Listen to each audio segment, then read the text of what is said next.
Immune deficiency, or immunocompromised individuals, are those whose immune systems are incapable of working at full capacity, causing a reduced ability to fight infections and other diseases. An estimated 3.6% of Americans are immunocompromised, which may be present at birth but is commonly developed later in life as a result of blood and bone marrow disorders, medicines, cancer treatment, and many other factors. But what about the immunocompromised currently quarantined during the coronavirus pandemic?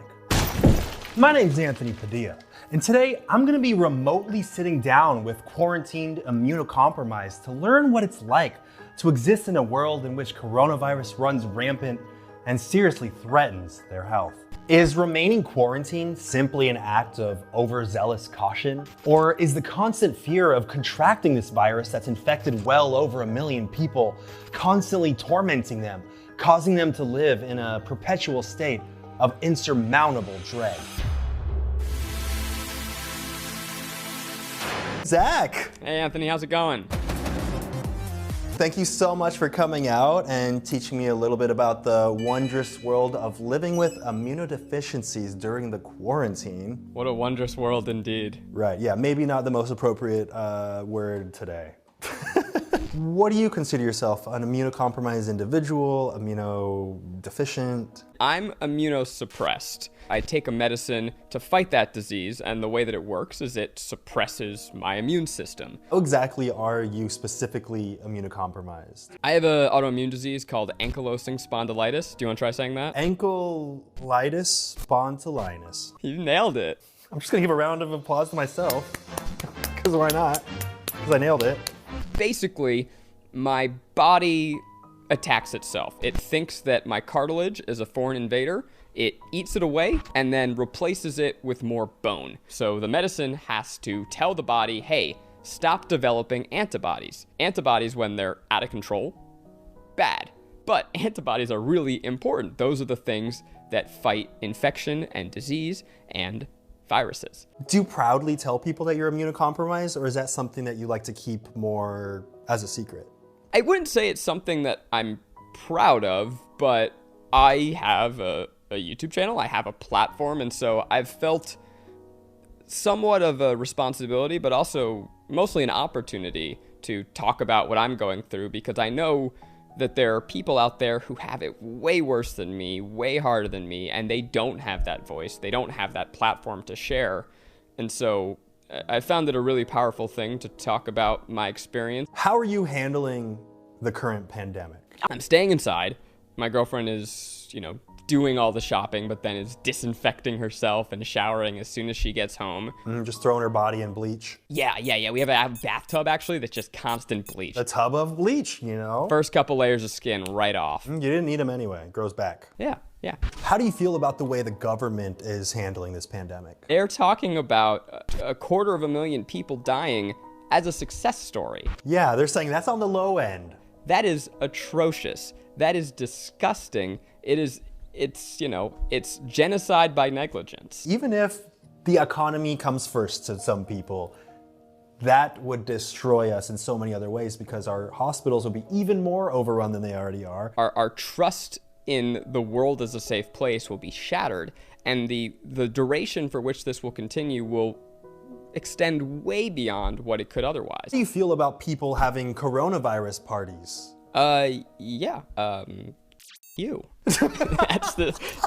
That is the stupidest thing you could ever do. Have a coronavirus party through FaceTime.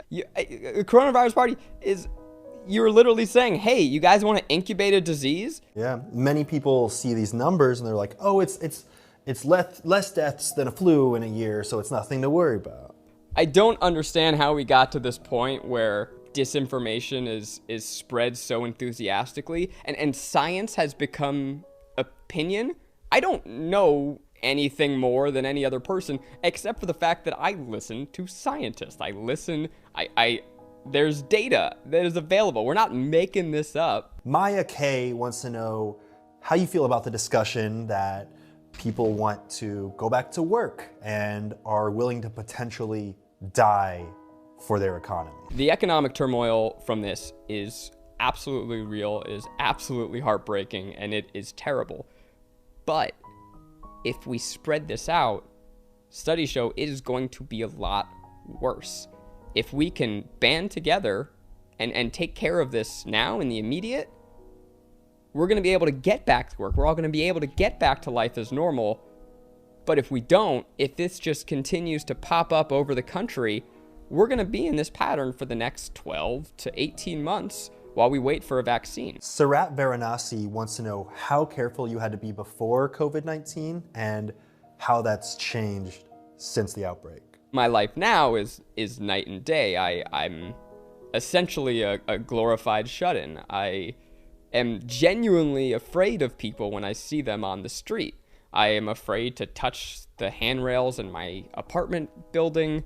And I'm both afraid to, also when I see elderly people, I'm just terrified that I'm carrying it and I don't even know. You're not just afraid for yourself, but everyone around you. And it results in this constant state of paranoia, but then doubting my paranoia and being like, I'm being stupid. Wait, I'm not being cautious enough. Should I have not gone for a walk without a face mask? What do I do? And then I've been having some crazy anxiety dreams. I'm sure everyone's having right now, and especially someone in your position. All my nightmares, I'm not kidding. I've had this nightmare twice this past week. I'm just in a store and then 30 people come in. And I can't stay 6 feet away. That is like my genuine I like how nightmare it sounds right like you're now. describing some kind of zombie situation, but it's literally just normal people. They're just trying to get a sandwich. Are there any important things you've learned about yourself while experiencing immunodeficiencies? Life itself is a gift. It's not a given. The chances of you being here are so infinitesimally small, and one day it's going to be over. So enjoy every single moment that you have, because you get one go at this. What's the first thing you're going to do when this pandemic is over and quarantine is lifted and you feel 100% safe to return to a normal life? I miss eating out. I miss going out to dinner. We have so many great restaurants in LA, and I hope that they can survive this. What do you think the biggest misconception about immunocompromised people is? I think the biggest misconceptions are that they're exclusively old, or that they should just stay inside and it's their problem. I actually have a parting gift for you, a best interviewer shirt that you could get at padildoshop.com, but for you, I will ship this to you for free in hopes that you will take the proper precautions in opening the package in a safe location and washing your hands appropriately before putting it on this beautiful shirt. I will wash it 3 times. Good. And you will sing the thong song frontwards and backwards before you're done, right? Every word. Good, as you should. Look, you have a lot of time on your hands. There are worse ways to spend it. Than subscribing to Anthony Padilla? Yeah, it's not the worst decision you could make. There you go. You heard it from Zach himself. Not the worst decision you could make. All right, you got 5 seconds to shout out or promote anything you want directly into camera. Go. Listen to scientists. Yes. And wash your hands. Please, for the safety of yourself and everyone around you, practice social distancing and stay home unless absolutely necessary. See you later. Bye, guys. Yeah, I found out a couple years ago that I was not washing my hands properly throughout all of childhood. Wait, how were you washing it? Well, look, you go, if you're just peeing, you go, okay, look, I'm good. Yeah. I'm not the only one. No, I've definitely done this. Here's washing your hands to me. And then you wipe them on your dirty pants. Right. And then you pick up your dirty cell phone. Yeah, oh, of course.